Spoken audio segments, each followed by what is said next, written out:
बहुत समय पहले की बात है। किसी गांव में राजू अपनी पत्नी और अपनी बेटी राखी के साथ रहता था।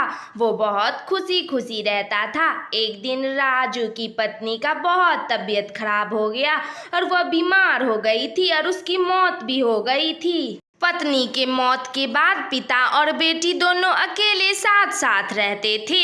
कुछ दिनों के बाद राजू दूसरी शादी कर लेता है। उसकी दूसरी पत्नी के भी एक बेटी होती है। वो उन दोनों को लेकर अपने घर पहुंचता है। अरे पापा, ये दोनों कौन है और हमारे घर ये दोनों क्यों आए हैं? कोई रिश्तेदार है क्या? आप बताओ मुझे, ये दोनों कौन है? अरे बेटा राखी, ये तुम्हारी नई मम्मी और ये तुम्हारी नई बहन है। मैंने इससे शादी की है। आज से ये दोनों हमारे साथ यहीं रहेंगी। क्या नई मम्मी? पापा, आपने दूसरी शादी कर ली और मुझे बताया भी नहीं। आपने बहुत गलत किया पापा। मैं अब आपसे बात नहीं करूंगी। मैं जाती हूँ अपने कमरे में, आप लोग रहो यहाँ। अरे अरे, आप लोग घबराओ नहीं। राखी ऐसी नहीं है, वो बस अभी देख के घबरा गई है। वो बहुत अच्छी है, आप लोगों से जरूर प्रेम से बात करेगी। अरे पापा, मुझे मेरा कमरा दिखा दो। मैं वहाँ जाकर आराम करना चाहती हूँ। मैं बहुत थक गई हूँ पापा, मुझे नया कमरा दिखा दो।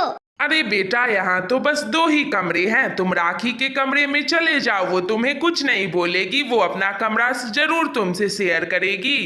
तुम यहाँ मेरे कमरे में क्यों आई हो? तुम्हारी हिम्मत कैसे हुई मेरे कमरे में आने की?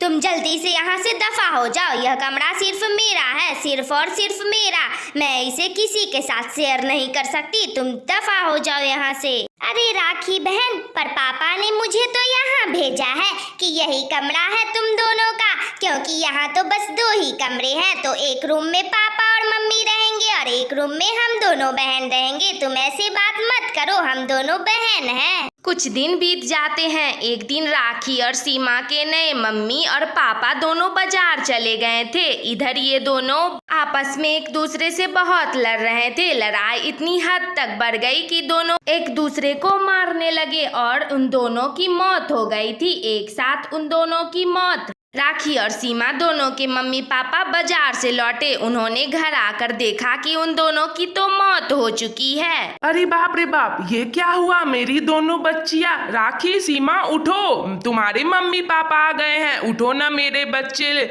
जल्दी उठो ना। मैं बहुत घबरा रहा हूँ। मेरे बच्चे जल्दी उठ जाओ। राखी और सीमा दोनों मरने के बाद भूत चुड़ैल में बदल जाती है और फिर भी एक दूसरे के प्रतिद्वंदी ही रहती है। देख सीमा, तूने मुझे मार डाला। मैं तो सिर्फ तुम्हें मारना चाहती थी, लेकिन तुमने भी मुझे मार डाला।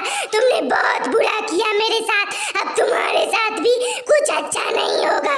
देख राखी बहन, तुमने भी तो मुझे मार डाला। मैं सोचती थी अगर मैं मर जाऊंगी तो तुम मम्मी पापा के साथ अकेले रहोगी।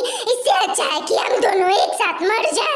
अब मेरा मकसद सिर्फ नई माँ को मारना है, क्योंकि वो जब मेरी माँ मेरे पापा के साथ नहीं रही तो वो भी मेरे पापा के साथ नहीं रहना चाहिए। मैं ऐसा तुम्हें कभी नहीं करने दूंगी। मेरी माँ को तुम्हें नहीं मारने दूंगी। मैं अपनी माँ की रक्षा करूंगी, अपनी माँ की ढाल बनकर रहूंगी। जब भी राखी सीमा की माँ के पास उसे मारने के लिए जाती है, सीमा अपनी माँ की ढाल बनकर उसके आगे खड़ी हो जाती है और वो अपनी मम्मी को बचा लेती है। एक दिन राजू किसी के साथ अपने घर को आते हैं तो उसकी पत्नी उससे कहती है, अरे ये आपके सर पे चोट के निशान क्यों हैं और आप इतने घबरा क्यों रहे हैं और आप किसके साथ आए हैं? मुझे सारी बातें बताइए, मुझे बहुत डर लग रहा है। अरे क्या बताऊं भाग्यवान, रास्ते में मेरा एक्सीडेंट हो गया था। कार के नीचे बस मैं आने ही वाला था, बस इस व्यक्ति ने मेरी जान बचा ली। ए व्यक्ति, तेरा दिल से शुक्रिया। अब इस व्यक्ति की जल्दी से खातिरदारी करो। मैं अभी गर्म पट्टी करवा के आता हूँ, मुझे बहुत दर्द हो रहा है।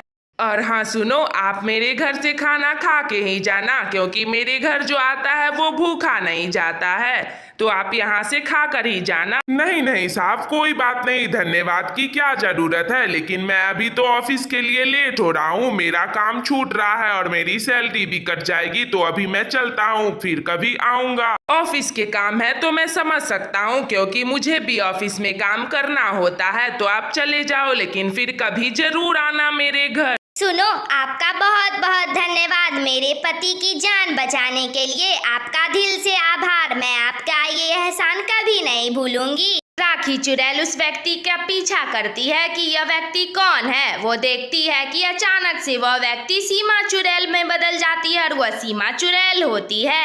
अरे मैं तो समझती थी कि तुम बहुत बुरी हो, लेकिन तुमने मेरे पापा की जान बचाई है, इसलिए तुम्हारा शुक्रिया। अब मैं तुम्हारी मम्मी को भी नहीं मारूंगी क्योंकि मम्मी पापा अब एक साथ रहेंगे।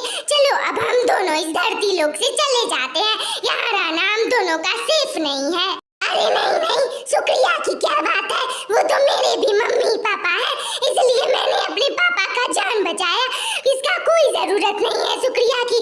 चलो अब हम दोनों बहनें यहाँ से चले जाते हैं, इस धरती लोक पे अब हम दोनों का कोई काम नहीं है। चलो उस भूत लोक में चले जाते हैं, वहाँ पर हम दोनों बहनें एक साथ रहेंगे। फिर वो दोनों चुड़ैल बहनें अपनी मम्मी पापा को धरती लोक पर छोड़कर ही भूत लोक में चली जाती है। तो दोस्तों, तुम्हें कैसी लगी ये वीडियो? अगर अच्छी लगी हो तो लाइक करो, कमेंट करो, शेयर करो और हाँ, चैनल भी सब्सक्राइब कर लेना। फिर मिलेंगे अगली वीडियो के साथ, तब तक के लिए अपना बहुत सारा ख्याल रखना।